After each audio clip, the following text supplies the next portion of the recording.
Hello tout le monde, j'espère que vous allez bien. Aujourd'hui on se retrouve pour ma vidéo Mes lectures du moment de ce mois de mai 2021.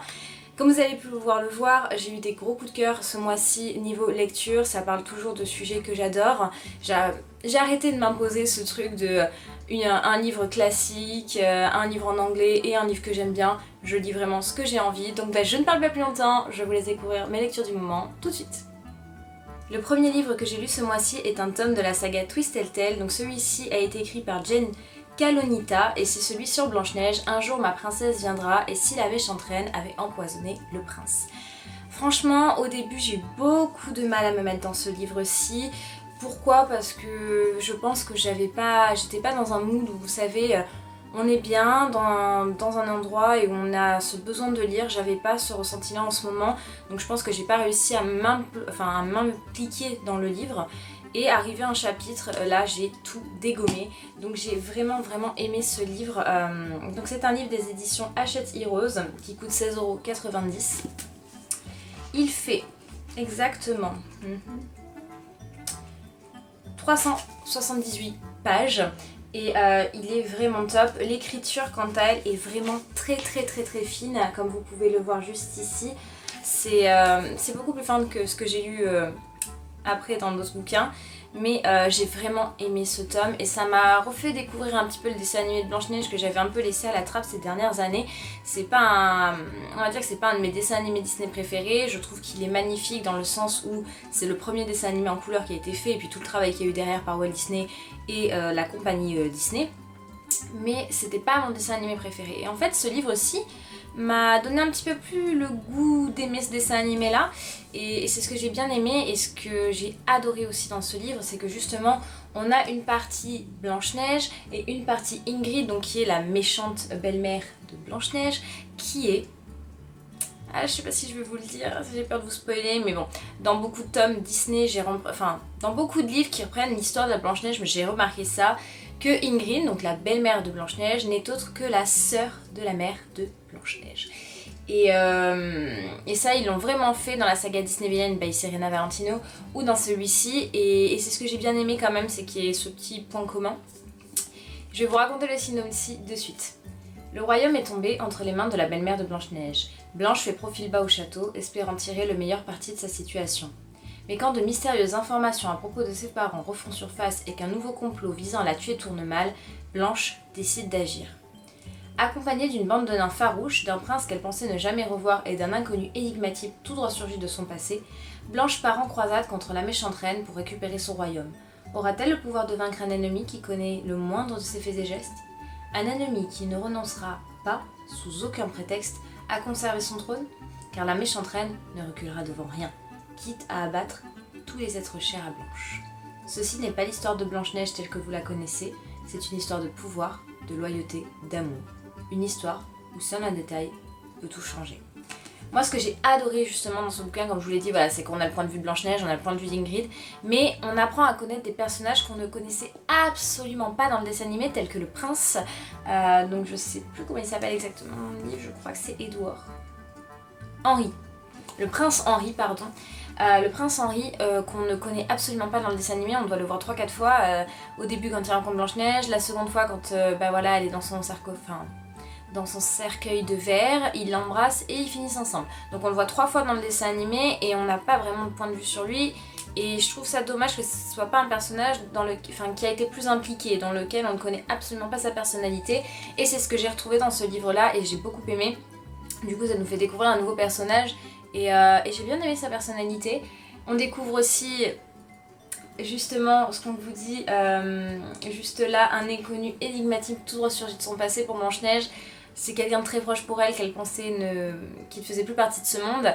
Et ça aussi c'est super parce que justement on ne le voit pas dans le dessin animé, on ne connaît pas ce personnage et c'est ce que j'ai adoré dans ce livre aussi. De toute façon, en règle générale, ce que j'aime dans la saga Twisted Tale, c'est que ça nous fait redécouvrir le dessin animé ou l'histoire Disney d'un point de vue complètement différent et c'est super sympa.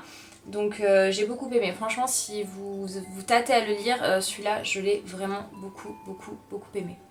Le deuxième livre que j'ai lu ce mois-ci est la dernière nouvelle de Poudlard. Comme vous le savez, il y avait 3 tomes et j'ai lu le 3e ce mois-ci que j'ai adoré. Donc le tome 6, c'est Poudlard, le guide pas complet et pas fiable du tout. Voilà, donc du coup en fait ce livre-ci parle de Poudlard, de la voie 9 trois quarts, de plein de choses en fait qui ont été imaginées dans le film et j'ai adoré ce tome-ci, peut-être même un peu plus que les autres puisque du coup ça nous décrit vraiment, enfin J.K. Rowling nous décrit réellement comment elle a réfléchi tout ça, donc pour la voie 9 trois quarts, comment elle a imaginé ça, comment elle a imaginé Poudlard, comment elle a imaginé le miroir de Riséd et j'ai adoré ça, du fait d'avoir encore plus de petits détails à cette série et cette saga-là que je trouve mais juste incroyable. Je vous le savez, j'admire J.K. Rowling pour son imagination. Vraiment, je me demande comment elle a fait pour créer tout ça et je trouve ça mais dément. Et donc du coup, le tome 3, je l'ai beaucoup apprécié. Donc du coup, c'est un livre qui fait 84 pages et je vais vous lire le synopsis de suite. Néanmoins, le ministère de la Magie jugea que la construction d'une autre gare de sorciers en plein cœur de Londres risquait de pousser un peu trop loin la légendaire détermination des Moldus à refuser de voir la magie quand elle leur crève les yeux. J.K. Rowling. Pottermore présente est une collection de nouvelles écrites par J.K. Rowling issues des archives de Pottermore, de courtes histoires, initialement disponibles sur pottermore.com. Ces e-books rédigés sous la direction de Pottermore vous font découvrir l'envers du décor de la saga Harry Potter grâce aux révélations de J.K. Rowling sur ses sources d'inspiration, le passé complexe de ses personnages et les surprises que nous réserve le monde des sorciers. Le guide pas complet et pas fiable du tout de Poudlard vous emmène à la découverte de l'école de sorcellerie de Poudlard. Risquez-vous dans sa enceinte, faites connaissance avec ses résidents permanents, apprenez-en davantage sur les cours qui y sont dispensés et les secrets que renferme le château. Laissez-vous guider au fil des pages. Voilà, donc franchement, j'ai beaucoup aimé, on en apprend beaucoup plus sur comment a été créé Poudlard, pourquoi il y a des fantômes à Poudlard et qui sont-ils, comment elle a créé la voie 9 trois quarts, le miroir de Riséd, comment il a pu être créé, tous les... mince, comment on pourrait dire ça, passages secrets de Poudlard pour aller à Honidux, après Préolard. Franchement, j'ai vraiment adoré ce tome-ci. Vous allez le voir, l'écriture est vraiment pas très grosse, hein. Comme vous voyez là, elle est juste toute simple. Ce que j'ai adoré aussi, c'est à chaque fois la décoration, enfin la déco qu'il y a sur chaque chapitre, vraiment, elle l'a vraiment bien illustré et je trouve ça vraiment très joli. Et comme vous le savez, voilà, je suis fan de l'univers Harry Potter, je voulais lire ces nouvelles depuis très longtemps. Je me suis gardé le tome 3 vraiment bien au chaud, ça n'a pas été faute de me retenir parce que vraiment j'adore et j'aimerais vraiment que J.K. Rowling en écrit de nouveau parce que j'adore en fait. Je pense que tous les fans d'Harry Potter comme moi aiment ce petit côté d'en apprendre un petit peu plus, des petits secrets sur Poudlard, sur les professeurs, sur la vie autour de la magie en fait, sur l'univers qu'elle a créé et je pense que ce serait vraiment super qu'elle fasse d'autres livres comme ça, à apprendre un petit peu voilà, comment tout est venu en tête en fait et comment vivent les sorciers, enfin voilà, vraiment un petit peu comme vous savez les livres qu'elle avait créés aussi, donc il y avait le Quidditch à travers les âges, les animaux fantastiques et les contes de Biddle et Bard. Et je pense que ça serait super sympa qu'elle fasse des petits guides aussi comme ça, donc comment a été écrit l'histoire de la magie. En fait, tous les cours que font Harry Potter, je pense que fait Harry Potter et les élèves de Poudlard, je pense que ça pourrait être vraiment sympa de les avoir en livre et d'essayer de comprendre un petit peu son point de vue sur la création de cette saga-là. Je pense que ça pourrait être top, mais en tout cas, les nouvelles de Poudlard qu'elle a écrites, donc les 3 tomes, sont vraiment géniaux et si vous êtes fan d'Harry Potter comme moi, je vous les conseille très fortement. Et le dernier livre que j'ai lu ce mois-ci, je l'ai terminé aujourd'hui. Franchement, j'en ai pas loupé une seule miette et je l'ai vraiment adoré. Et je pense que vous allez comprendre pourquoi. Il s'agit du livre Mademoiselle Coco et l'eau de l'amour de Michel Marly. Ce livre, comment vous le dire, je crois franchement depuis cette année que c'est mon plus gros coup de cœur littéraire. Vraiment, vous le savez, je pense que je vais pas le répéter. Coco Chanel, pour moi, c'est le must du must. J'adore cette femme et j'ai beaucoup aimé ce roman-ci. Il m'a fait beaucoup penser à, vous savez, le roman de Marilyn Monroe que je vous ai présenté, Shooting Star. C'est un petit peu la même histoire en fait. C'est basé sur des faits réels mais beaucoup plus romancé puisqu'il s'agit d'un roman. Et je l'ai vraiment adoré. Donc il vient des éditions Fleuve Édition et il m'a coûté 20,90 €. Mais vraiment, ce livre-ci, pépite. Il fait 395 pages et Et il est dingue, vraiment. Alors l'écriture, comme vous pouvez le voir, est tout à fait normale, fine, basique, enfin... Bah, ça va, c'est pas trop petit pour lire, c'est vraiment très pratique. Et en fait, ce que j'ai beaucoup aimé dans ce livre, c'est que ça raconte l'histoire un petit peu de Coco Chanel et comment elle a créé son parfum qui était le numéro 5, donc l'eau de Chanel. Chanel numéro 5, qui était vraiment son parfum. Et j'ai trouvé ça super. C'est fait sous forme de 3 parties. Donc il y a la première partie, alors je vais essayer de vous le dire un petit peu pour que vous puissiez savoir. Donc là c'est le prologue. Donc la première partie se situe entre 1919 et 1920. Donc en fait c'est le moment où elle apprend la mort de Boy Capel, qui était son plus grand amant et je pense son plus grand amour. Je pense que malgré qu'elle ait eu beaucoup d'amants, je pense qu'elle s'est jamais remise de la mort de son grand amour, quoi. Donc oui, je pense que Boy Capel a été son plus grand amour. Et ça va raconter un petit peu comment elle survit à ça et comment malgré tout ça, malgré sa douleur, elle va réussir à se relever et à redevenir encore une femme d'affaires qui est juste tellement incroyable. Je vous cherche du coup la deuxième partie. Donc la deuxième partie se passe entre les années 1920 et 1921. Donc c'est là où elle va commencer un petit peu à rencontrer des personnes. Donc elle va être avec son amie Misia, qui était une grande amie pour elle à l'époque. Elle va rencontrer aussi le duc russe Dimitri Pavlokovitch. Alors attendez, je veux pas dire de bêtises parce que vraiment ça c'est pour moi des gens qui ont existé, faut pas écorcher leur nom. Donc je vais vous dire ça. Il s'appelait... Mince, je suis perdue. Dimitri Pavlovitch Romanov. Voilà, j'étais perdue. Donc ça va être le moment où elle va un peu le croiser, un peu apprendre à le connaître, Voilà, il y a plusieurs choses qui se passent dans cette deuxième partie qui est vraiment très sympathique.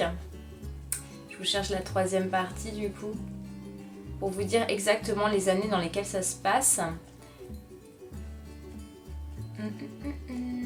Troisième partie, donc 1921, donc là c'est vraiment, je pense, la plus grosse partie du bouquin où on va apprendre comment elle a réussi à trouver tous les arômes, comment elle a voulu créer son parfum, qu'est-ce qui lui en a donné envie, quelle senteur elle voulait pour ça. Je pense qu'elle a fait énormément de travail dessus. Et donc la troisième partie, comme je vous le disais, est la plus grosse, et la quatrième du coup se situe à la fin, je pense vers 1922 pardon, 1822 n'importe quoi, 1922 je pense, si je me trompe pas, oui c'est ça. La quatrième partie se passe en 1922, donc en fait c'est au moment où elle a sorti Chanel numéro 5 et qu'il a fait un carton plein, comme à chaque fois qu'elle créait quelque chose. Chanel a toujours été avant-gardiste dans tout ça et a toujours su se démarquer face à son style et à ce qu'elle voulait imposer dans le monde de la mode, et c'est ça que j'admire chez elle. Et ce livre est vraiment super bien fait. Je trouve que du coup l'auteur Michel Marly a vraiment bien retracé le livre.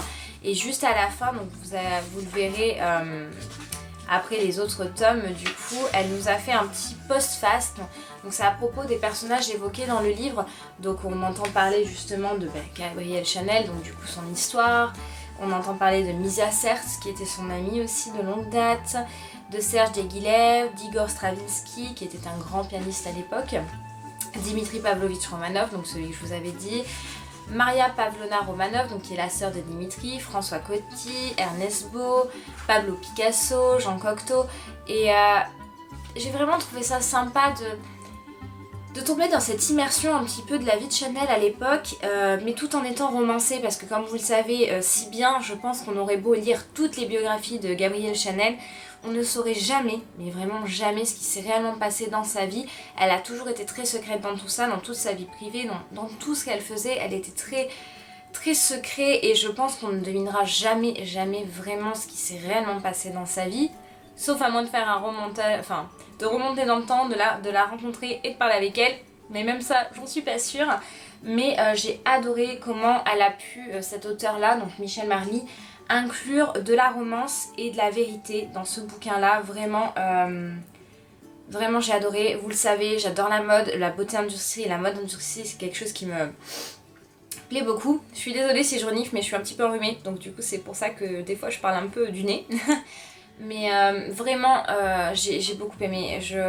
J'adore lire des livres sur la mode, sur comment on crée les maisons de couture, comment ça se passe dans une maison de couture, tous les métiers et tout ça. Mais j'aime beaucoup aussi ce genre de livre un petit peu romancé qui parle un peu de tout ça et surtout sur Gabrielle Chanel. Donc je l'ai beaucoup aimé. Je vais vous lire maintenant le synopsis parce que j'ai beaucoup parlé. Hiver 1919-1920.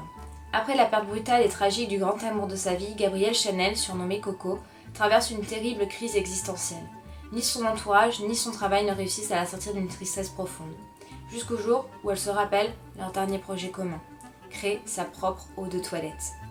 Bien que Coco ne connaisse rien au métier des grands parfumeurs, elle va se lancer corps et âme dans cette folle aventure afin de rendre un hommage éternel à l'homme perdu. Sa persévérance va lui permettre de repousser ses limites et l'aider peu à peu à revenir parmi les vivants, tout en donnant naissance à une des plus belles créations de la parfumerie, le numéro 5. Michel Marly a longtemps vécu à Paris et habite aujourd'hui entre Berlin et Munich. Mademoiselle Coco est un immense succès en Allemagne avec près de 300 000 exemplaires vendus. Une icône prend vie. Gratia.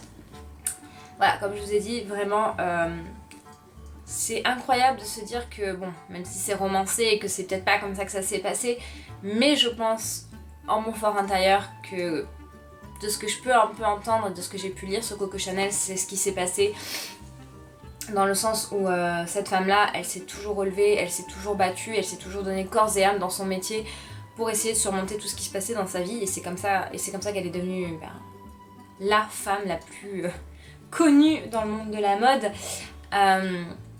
Je pense que c'est comme ça qu'elle a réussi à survivre en fait, dans tout, d'entre sa vie misérable au début, l'orphelinat, tout ça. Elle a réussi à se relever à chaque fois en se mettant corps et âme dans son travail et ça paye. Et c'est ce qu'on entend toujours d'elle. Je pense que ce qu'on connaîtra toujours d'elle, c'est du coup le parfum Chanel numéro 5, la petite robe noire, le tailleur en tweed, les colliers de perles, c'est Chanel. Voilà, si on nous voit avec, je pense, un blazer en tweed et un collier de perles, on va se dire tu te mets un style Chanel, c'est sûr, c'est une évidence, c'est ce qu'elle a créé, c'est sa marque, c'est vraiment sa marque de fabrique.